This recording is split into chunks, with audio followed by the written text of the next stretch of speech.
My name is Goulden, and welcome to this online conversation with someone who I have really got to know over the last few years. And it all started when I attended a conference in Michigan. I was approached out of the blue to speak at a heroism conference. And here's me, I'm a retired police officer, and from the UK, and the word hero was one of these words that doesn't really get used a lot in this country. And I'm asked to go out to Michigan and speak about heroism, and I'm thinking, what's that got to do with me? And when I started to look at that term, I really started to understand that the work that I was doing at the time, engaging bystanders in conversations around, abuse and violence in society, it became clear that that's really what we're talking about. And when I arrived at this conference, I was expecting to be met with all these Comic Con people, all these superheroes and whatnot. And I met some wonderful, wonderful people. And it was through that event that I got to meet Scott. Scott wasn't, I don't, you weren't at the event, but we got talking sometime after that through some common friends, Matt Langdon and whatnot. And what I started to learn from the likes of Scott, and I'll get Scott to introduce himself shortly, but I started to learn that I've got a lot in common with the likes of Harry Potter, the likes of Dorothy from The Wizard of Oz, who I might talk about as we go through this session, and the fact that we're all going on a journey. And my last years in policing was spent going on a journey where I met lots of people who tried to push me back to the old way of thinking, the villains that some of the people meet in these films.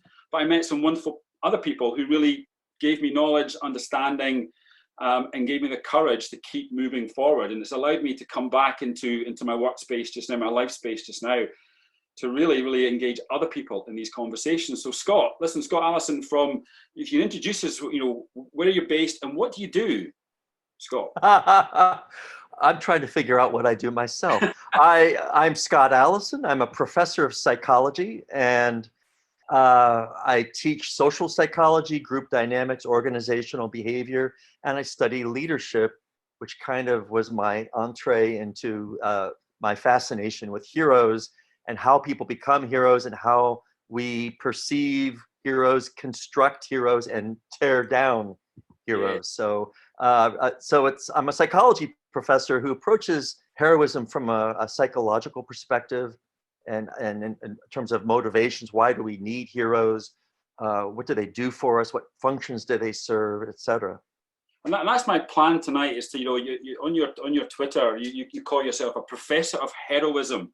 It just sounds Do I really? Let me go onto my Twitter account. Do I call myself a professor of heroism? I'm on to going there right now. I had this vision of somebody who, occasionally has Captain America in his room teaching him things and all these different things. But there you go. And it says professor of psychology, Graham.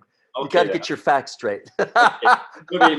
Maybe I just didn't read that properly. But I just love that. I love that use of the word heroism. And I started briefly in my introduction talking about this journey and my links with.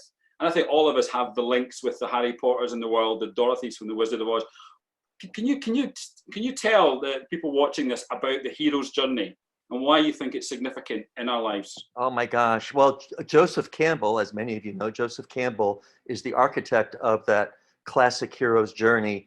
He was a comparative mythologist. He studied mythologies from all around the world, from different human time periods, from different geographical areas all over the planet, and found that all these mythologies were telling the same hero story, where the hero is embarked on a mission, goes out away from the safe, familiar world to a dangerous, unfamiliar world, and has to complete a mission and encounters obstacles and villains, and is usually missing some important inner quality.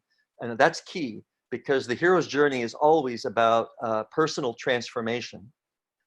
And there's a second transformation that comes at the very end, but the first transformation is a personal one, where the hero starts out missing something, maybe more than one thing. Maybe it's courage, maybe it's self-confidence, maybe it's humility, maybe it's resilience, maybe it's some fundamental truth about the way the world works. The hero is missing that at the outset of the journey, but through help from mentors, from friends, from coaches, the hero from that sort, from social sources of people, friends, companions, and allies helping them, and through dealing with suffering. I think suffering and struggle are essential to our growth. So a combination of mentoring and dealing with struggle builds the courage, creates the resilience, and enables the hero to prevail, triumph, to overcome. And that's the key to the transformation. The hero is a very different, a more highly evolved being at the end of the journey than they were at the beginning of the journey. And that personal transformation then enables the hero to help transform the world. So the second transformation is service to others and helping the world transformed by the hero giving the gift of their own transformation to others. Yeah, it's a fantastic story, and it features in so many films, and The Wizard of Oz, Harry Potter. I think The Lord of the Rings talks about, follows that structure as well. And I talked about, my journey. And for me, I spent 30 years in the police service, and 20 of those years were spent really with quite a narrow lens. And it was only probably after about 15, 16, 17 years in policing that I started to question what I was doing as a cop and start to think to myself, was I really making a difference for the long term? And I think there was a few niggling doubts crept in, a few things happened personally that, I talk quite openly about. And then I got an opportunity. It was like I suppose they call that the call to action when I started to work with the violence reduction unit in Scotland, and that was me pulled out of the old world into this transformational world, meeting people who gave me new guidance, gave me new advice, gave me this new lens to look at all the issues that were previously invisible to me in my younger years in the service. And you're right. You come out of that journey really, really transformed. You can't unsee the things that you've seen. And Well my said. job, and my job now is about making the invisible visible for other people. How do I help that? That's fantastic. And you plugged me, and I got to plug you. Your work and not just what you do, but the way you communicate what you do. It's very relatable. It's very real. It's powerful. And I'm so grateful to you for being such a prominent presence in people's lives on Facebook, Twitter, and elsewhere, because what you do matters so much and is having an impact. Maybe you don't know that, but I really think you need to know just what a positive influence on the world you are. And I expect it to continue. So thank you and congratulations on fulfilling your call. The call of the hero's journey is in all of us. The hero's journey is the human journey. And that is something I tell my students every day. I say, don't think of your heroes as other people, things that other people do, because the hero is in all of us. It is in our blood. It is who we are. It's who we're designed to be. We're all equipped developmentally to go through these stages of growth and heroic evolution. Yeah, and here's a question for you, Scott. Who are your heroes? Who do you look up? Oh my gosh. Well, my favorite heroes are the invisible, the unsung, the healthcare workers, the law enforcement, like you once were, the firefighters, the soldiers, the nurses, the people who we've never heard of. They're never going to have a reality television show about them. We're never going to know their names, but they're out there right now, this very minute as we speak. They are saving lives. They're doing the work that goes so unappreciated. And they are the most important people that hold our society together. The teachers, the nurses, the doctors, the soldiers, the law enforcement, the firefighters, the EMT. It's remarkable so they are the most, ironically, paradoxically, they're the most abundant hero and yet the most unknown hero in society. And these are the individuals that are coming to light now during the COVID issues that we're seeing worldwide. I asked that question because one thing I've started to do is to look at who my heroes are out there, and I think a lot of them relate to that. I talk about obviously my wife's a frontline worker, social worker, doing this day job since the start of lockdown under a lot of duress, and her staff doing fantastic work out there. I work a lot with young people in schools who do the mentoring, the Mentors in Violence Prevention program, who are going into classrooms talking about bullying, talking about domestic abuse, all these issues. They are leaders in our society. I often talk about there's one soldier that I really admire, and I think he appeared in the Band of Brothers, the TV show a few years ago, and it was Dick Winters from the 101st Airborne, and he was a guy that just really inspired me in leadership. He loved his people. That's what I liked about him. He did the job, but he built the relationships with individuals. And then I think my favorite superhero is Captain America. I think we should all have a superhero that's out there. And for me, Captain America is one of these heroes that builds the team. He recognizes that he's not perfect, and he recognizes the strengths in other people. And that's that whole evolution of all the Marvel superheroes culminated in that team Avengers. I quite like that. I often talk about Team Avengers and what we can all learn from that team around Yes. teamwork. How would you define the term hero? What is a hero? Well, there's two different approaches to defining what a hero is. You can take the objective approach and say, like a scientist who's defining what a tree is or what a bird is, you say, well, a hero does exceptional good, and the hero takes great risks, and the hero makes tremendous self-sacrifices to do exceptional good. And so that's the scientific definition, so to speak. The way I like to define a hero is it's in the eye of the beholder, because you and I, Graham, you and I can agree on that definition, and I will say that somebody is a hero, and you'll say, no, that's not a hero. Yeah, I agree. So whereas you and I can agree on the definition of a bird and therefore agree on whether this animal is a bird or not, we can agree on the definition of a hero, but disagree about, say, whether Donald Trump is a hero. Because someone who likes Donald Trump and heroifies him will say, well, he's doing great good and he's sacrificed his career and he's taken a risk. And I might say, what, are you kidding me? And I would disagree with that. So there's this subjectivity about heroism that doesn't exist for trees and for birds that allows for really amazing lack of consensus about who our heroes are in society, and which can be a real problem when you have people like Donald Trump becoming president. And do you think that contributes to some of the divisions we see in society, where that different observations around who are the heroes? I often ask, who are the great leaders?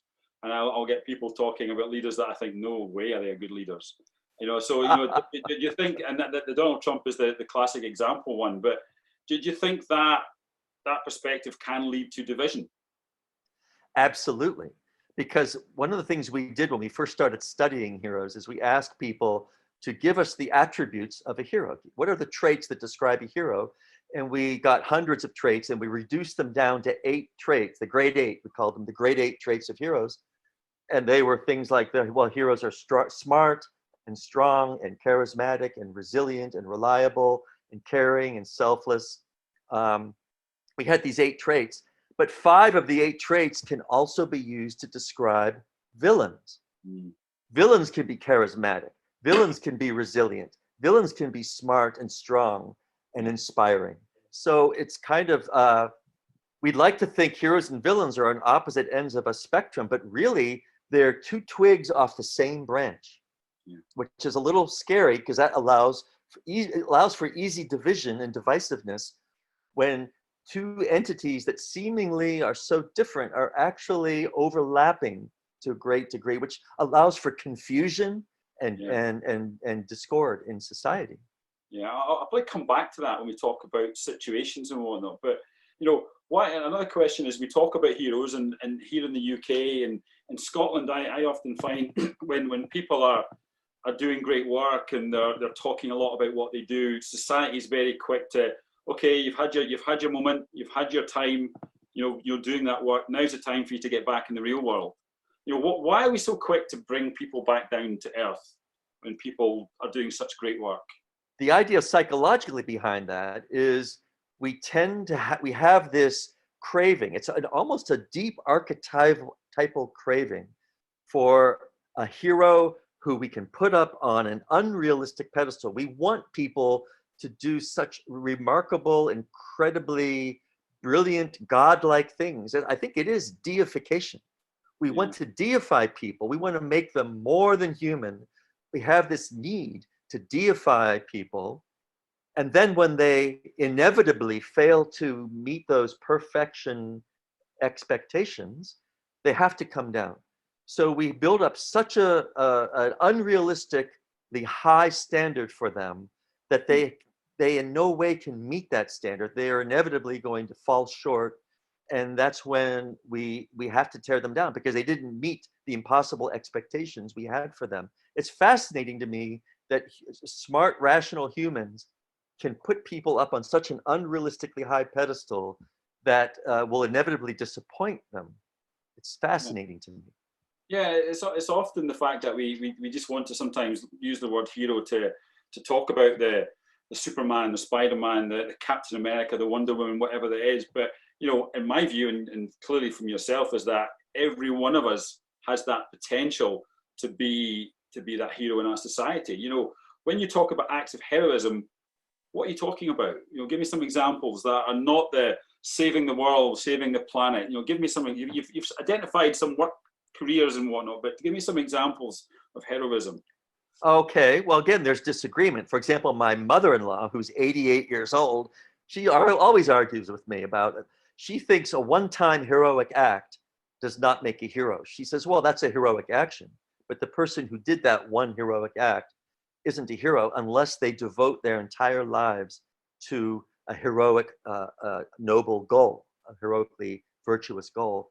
And so there are some people who believe a single act of heroism makes you a hero. Like if you save someone's life, you save someone from drowning or from a dangerous situation, that's a hero. But other people say no.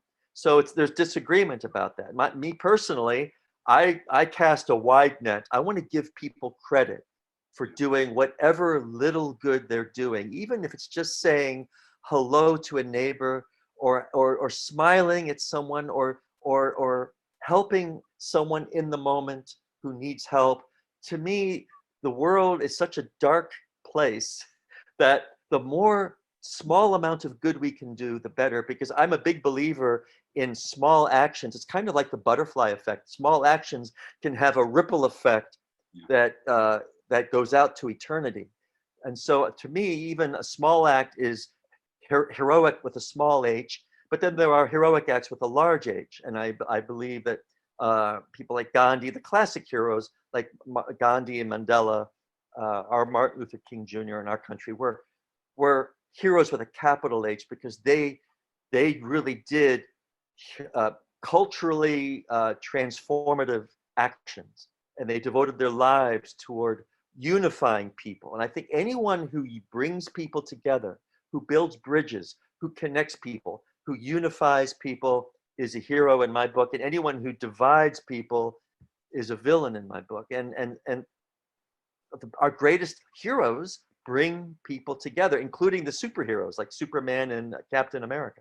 Yeah, and I think you started to answer my next question is why should we focus on heroes and us? Why should we talk about this stuff?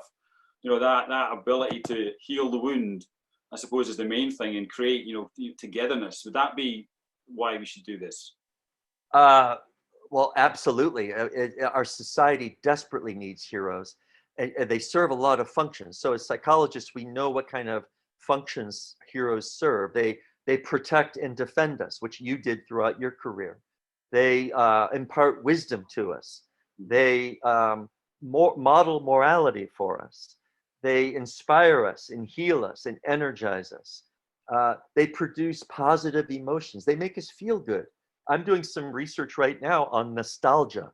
When you think about when you think nostalgically about your past, chances are when you're nostalgic about the past, you're either thinking of other people in your life who were heroes to you, like family members or people who were there to really help you in a moment of need, or you think of yourself nostalgically as, oh, I remember when I overcome that tremendous obstacle and I grew from that. So you either, when you're nostalgic, you think of yourself as a hero or other people as a hero, more often the latter, other people. And that induces tremendously positive emotions. It inspires us. It helps us achieve our current goals by thinking back fondly and inspiringly from the past about our past heroes. That helps us become more goal-oriented and achieve our goals more too. So you can see all the good that heroes do in terms of healing, protecting, morality, inspiration, goal achievement, and positive emotions. Yeah, they do. I've used this phrase quite a bit in some interviews recently. You know, there's a great Dave Matthews song, and I'm a big Dave Matthews fan. I'd love to see this guy in concert. I And think he's from Virginia, where I am. I'm in Virginia. They're from Virginia. I know, and I'm desperate to see him. And there's a song called "The Space Between," and one of the lines talks about the space between good and bad is where you'll find me. And I just love that line. And it's about how do we operate in that space between the different sides. You know, I think that's where I see the hero. That's where I see, you know, the heroes operating. The people who are able to bring people together, to accept, you know, people think differently about different things, but find that common ground. I think it's just a fascinating song, a lovely song, The Space Between. And I often think to myself, that's what I do. I'm trying to be in that space. And Graham, don't you think if we were all honest, many of us are incapable of self-honesty, but if we were honest, we're all in that space between good and bad.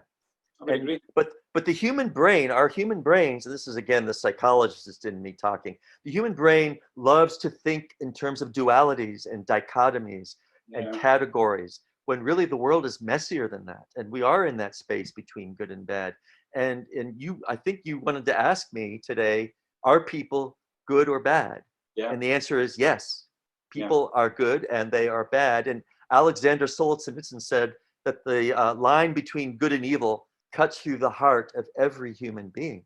And any one of us is capable of exquisite beauty as well as horrific evil, depending on who our mentors are, depending on how we were raised, depending on what environment we live in, how much trauma we have experienced in our lives.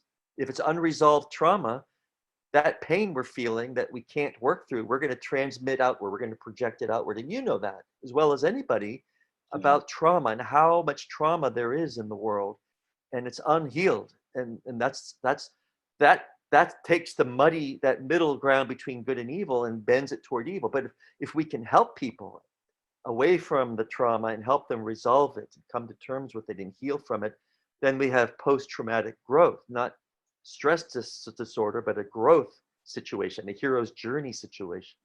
Yeah, that's right. It's like almost like people on recovery programs, drugs, alcohol. That's the type of journey that they're going on. That was the question: are people inherently good or bad? And you started to touch on that. What can make people go down that bad route? You know, the wrong. You know, I was watching the film the Joker a couple of weeks ago, the remake of the Joker, which is I saw it for the first time last year, I think when it came out last year, and it was one of these moments you think, wow. You know, if society had listened to that guy and helped him, then Batman would have been boring as hell, wouldn't it? You know, because I think that was it. You know, when you watch the Joker for the second time, you just looked at the situation that this person was in. He could easily have gone down the good route if somebody had just given him a chance, believed him, loved him, given his mother an opportunity as well. So it's, you know, how can we help people resist these influences, that banality of evil that you talk about, that line? How can we help people resist these influences? That's a great question. And I think that movie, The Joker, with Joaquin Phoenix, correct? That Joker, that movie tells us a huge way is to provide social services, to provide the support. The Joker wanted to heal. He wanted to get better and be a productive, happy citizen of society. But he was so damaged, and his society that he lived in was so cold and cruel and ruthless in its economic efficiency that it didn't care about him. And when he realized that he was dispensable, discardable, and he had no power, that's when he seized the power, the wrong kind of power. And so I think the movie you just mentioned blew my mind. When I saw The Joker, I said, this is a powerful message about the role of society in maintaining the well-being of its citizens, and how we cannot abandon citizens who are in need, who are in pain, who need help, who have the potential to do such good. And if we turn our backs on them, they're going to turn to a crime. We know that. And so I think that sort of answers your question from a social influence point of view. Yeah, it's you know, something that, you know, it's that Philip Zimbardo talks about the situation that we can find ourselves in that can lead us down that route of evil or heroism. And, you know, conversely, you know, what can help people do heroic things, do good things? Well, we need mentors. We need people like you and me, and we're trying. We need role models and mentors. We need the help. So we know from the Wizard of Oz, if Dorothy had been deposited in the land of Oz and there had been no Scarecrow, no Tin Man, no Lion, no Glinda the Good Witch, she would have probably died in Munchkin Land and never set foot on the yellow brick road. Yeah. So that's to me, that's a powerful lesson.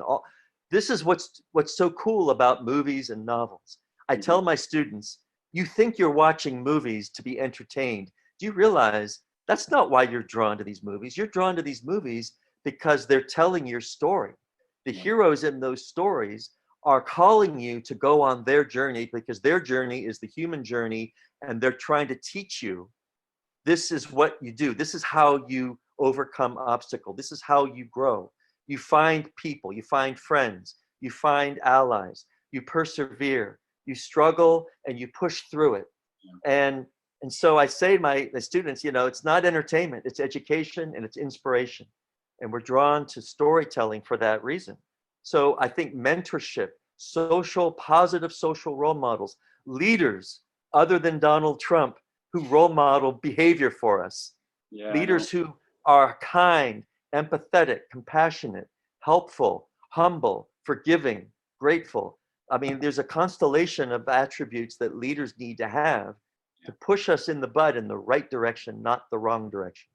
Yeah, there was a wonderful moment this weekend. I think I was sitting watching the television like most of the world were watching, waiting for Philadelphia or Pennsylvania to call the vote. And I remember watching CNN again, as most people were doing, and I think CNN called it, Wolf Blitzer called it, and then there was a lovely moment when, I can't remember the name of the reporter, but he turned to Van Jones, the commentator, and he asked Van Jones for comment on what happened. And Van's in the studio, and he just takes a second, and then he breaks down in tears, and he says, you know what, it's a good day it's a bit easier to be a father today. But then he said, you know, character matters. That's what he said. He said that you know having, you know, good character matters. Being a decent person matters. And then he said being a decent man matters. And you're right. I think that's the traits of leadership that I like to see. You know, we can go through all our different aspects of our leadership signature about the autocratic, the democratic, all that stuff there. But I think it boils down to care and compassion for people around you, and role modeling, like having decent character. That, and I think, you know, one thing I try and do with a lot of young people just now, I don't think we do it well in the UK, is how do we help them develop character, that imprint on the world, which is really important for me. And I think, you know, I often see that, you know, I asked that question about heroic things. I often see you on I think once or twice a year, you come to work in strange clothes. I think I saw you one year in an old baseball outfit. You know, what's the benefit? And all your students were wearing stupid clothing. Why did you do that? Yes, I encouraged that. I said, today you're going to wear stupid clothing, and I want you to stand out and risk being embarrassed. I want you to do what every hero has to be willing to do, and that is to be noticed, and to risk ridicule, and to risk criticism, and to get out there and be noticed. Because if you're not willing to stand out in the crowd, you're never going to do a heroic thing in your life. And they all look at me like I'm crazy, because there's really nothing good or bad about standing out. It's just neutral, but it's a start. Yeah. The most amazing people I know had the courage to say something that everyone else in the room was afraid to say. Yeah. They had the courage to notice the one thing that, well, what do we call it? The emperor has no clothes, the elephant in the room. So this whole idea of wearing stupid clothing day, which I call it, is so important to build courage and to tell the world, you know what, I'm not afraid to be different, because ultimately heroes are deviant people, deviant in a good way. We tend to think deviance is all bad. No, deviance is good. The best heroes among us were willing to be extremely different and to risk criticism and death. Our greatest heroes often die, whether it's Gandhi or Jesus or Martin Luther King Jr.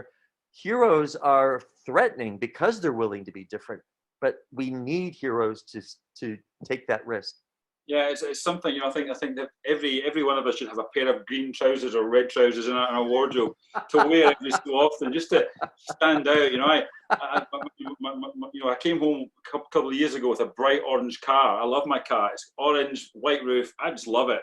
And I think it was after I'd met Matt Langdon from the Heroism Roundtable, and it got me thought, yeah, just why not? I like it. Who cares? It's little things like that we can do to really make the difference. So, we've got anti-bullying week, so we have this, this week-long campaign, which the idea is that it will extend throughout the whole of the year, but it's a week-long focus on preventing bullying in schools predominantly, but we talk about it in workplaces and in society in general. Does heroism have a place in anti-bullying work? Absolutely, and you know that very well with your anti-bullying work. And I'm always just so impressed with people who are willing to stand up to bullies, who have the backbone and the courage and the willingness to be pulverized, because a bully often will beat you up. But the people who do that, and I'm reminded about research by Stephanie Fagan-Jones. She's published some articles in the Handbook of Heroism, which I edited, and a couple other places. She's published articles about what set Holocaust rescuers apart from the rest of Germany during World War II. How is it that people were willing to resist and rescue Jews and hide them in their homes at great peril? Yeah. And I think these are the same qualities that those who stand up to bullies have. You have to be willing to risk your well-being, to risk your physical health and well-being, to do the right thing. And Stephanie Fagan-Jones' work says that those people who stand up to bullies and who stand up to evil authoritarian leaders have been socialized to help. They've been socialized to have empathy and to look out for the little people, the vulnerable, the weak, the poor. So this is why, and you mentioned this, schools are so important. Parenting. When I think about schooling and parenting, we have to get people when they're young, because that's when people learn the best. That's when it gets most deeply ingrained. We have to teach people to care about other people, to have compassion and to empathize, and that it's always the right thing to look out for those who are being weak, who were weak and getting hurt by the strong. This is an imperative for us in schools and in our child raising to do that. And I'm sure you've done that with your kids, Graham. I have no doubt you've done that. Yeah, I think, I've heard people like yourself and the likes of Philip Zimbardo talk about the heroic imagination. What's the relevance of that in anti-bullying week next week? What's the relevance of this? How we help young people develop this heroic imagination? And talk about that.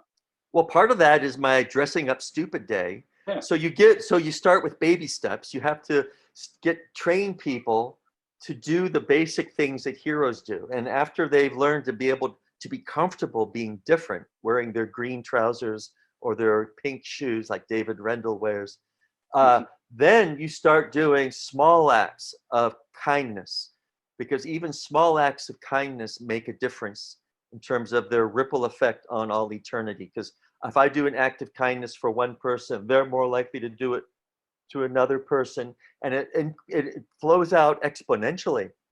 Yeah. So I think you start with then small acts of kindness, and you build up to more significant acts. And so this is all, I think it's a gradual socialization, and you're retraining the brain. You're training the brain to act like a hero, think like a hero. That's the imagination part. The imagination is that here's an example that's not imagination. All right, what am I doing now?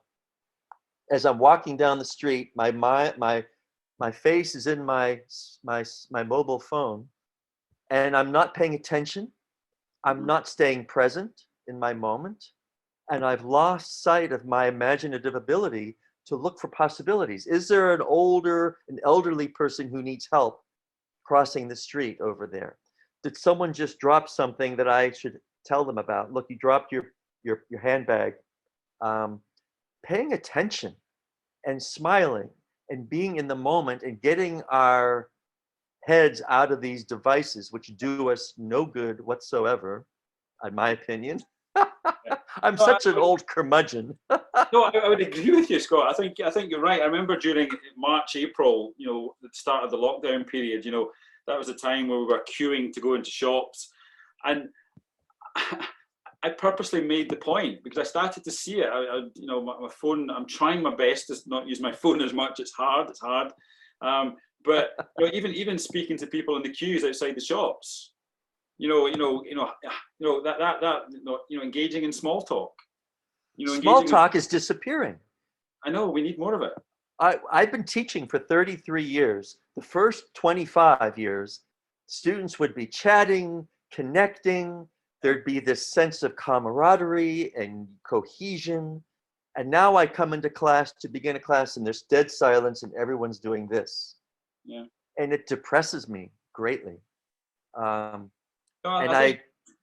Sorry, on you go. No, I don't know what to do about it because this is an addiction. I know. And it seems to be here to stay. I don't think anytime soon we're going to get rid of these devices. So do you have any solution for how to get out of these devices and back into the real world? We need more hero training, my friend. We need to have more of that. Engaging. I think I like the small talk. For me, as I often teach these interventions. It's about that indirect disruption, distraction tactic that we can all use.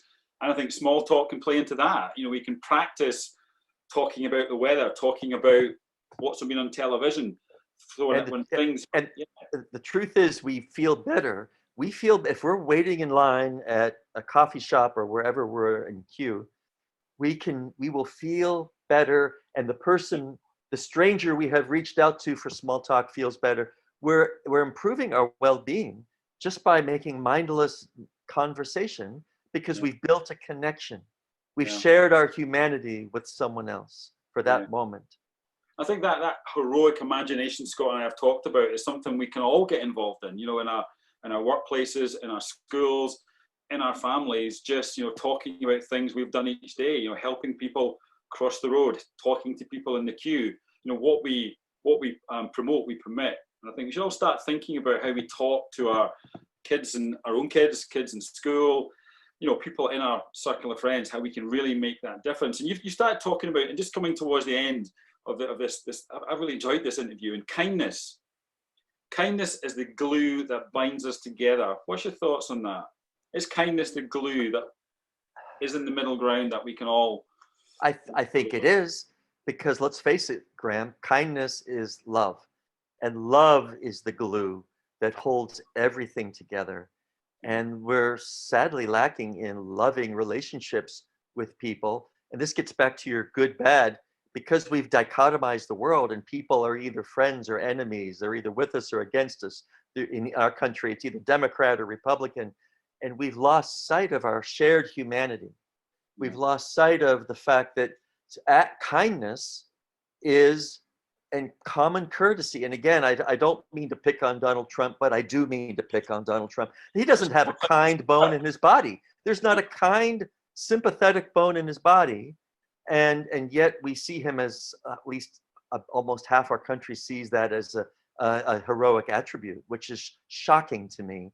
So I think there is a significant lack of, there's leadership illiteracy. I call it leadership illiteracy, where people don't know what a good leader is. They can't tell a good leader from a bad leader. And so we're stuck with bad leaders because we don't realize a leader who is kind and compassionate and has wisdom and truth-telling, these are all good things. And we, for some reason, much of our population doesn't understand that. Kindness, simple kindness, and there's research in neuroscience now about how acts of kindness change the brain. When I perform an act of kindness, I am not only helping that person, I am changing the neurochemical makeup of my brain. I'm releasing oxytocin and other good good neurotransmitters that will improve my well-being. So it's win-win for everyone, acts of kindness, which is why good mentoring involves taking your mentee, the person you're mentoring, and getting them involved in service, getting them involved in helping other people. That will be transformative for them when they see what good and how good they feel and what good they are capable of by simply helping others through acts of kindness. Yeah, you mentioned oxytocin. I think I often call that Mother Nature's hug. It's that. And, I was speaking to Joe Gatto a couple of weeks ago, who does a lot of work with Matt and the Hero Roundtable, and we talked about that. And I think it's right. There was a member of our parliament a few years ago now was murdered in England, and I think when she spoke up in the House of Commons, I think it was, Joe Cox said we have more in common than which divides us.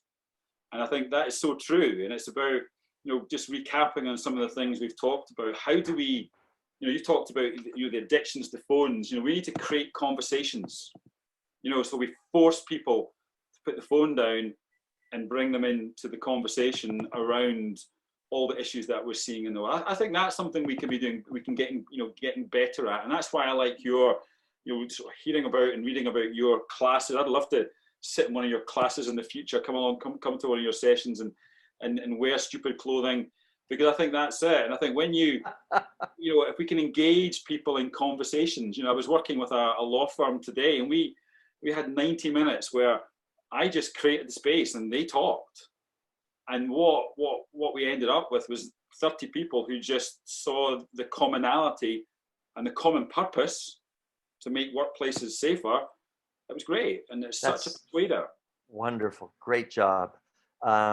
So I think you're doing exactly the right thing by having conversations, reaching out to people, spreading the word about heroic imagination, about the hero's journey that we're all on, about what are the characteristics of heroes and how we transform ourselves to acquire those characteristics. This is stuff that we don't do enough good job teaching in schools or at home with our kids.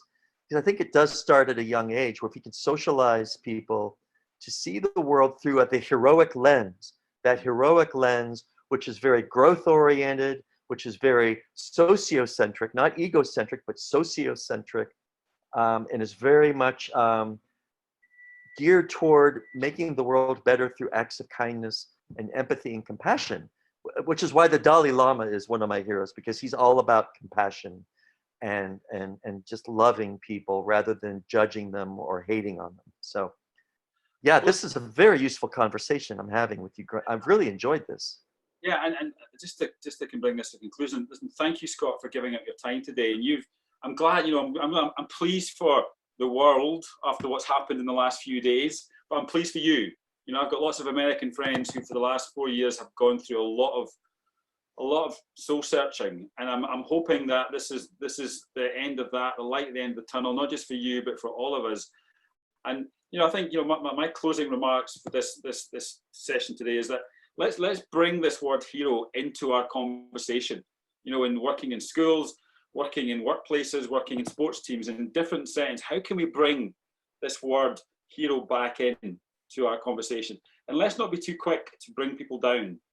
I think that is a trait that we see a lot, not just in Scotland, but across the UK. And you've talked about how that happens in other parts of the world as well. Oh, listen, guys, thank you Scott for really giving up your time today. It's really, really appreciated. And hopefully next year, if this conference takes place, I don't know, is it virtual or is it in Ireland, or what's your? I'm afraid so. The Ireland conference will be virtual because of COVID.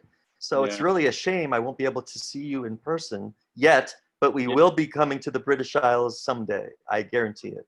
And I quite like once we get to travel again, I must come out and visit you and speak and try and coincide with a sort of wear what you want day type thing. Well, can I convince you to Zoom into my class that I teach sometime? We could do that. Let's do something like that. All right, fantastic. I'll take you up on that maybe in a few months. Yeah, keep in touch. Right, guys. Thanks very much, Scott. Rob, again. Thank you.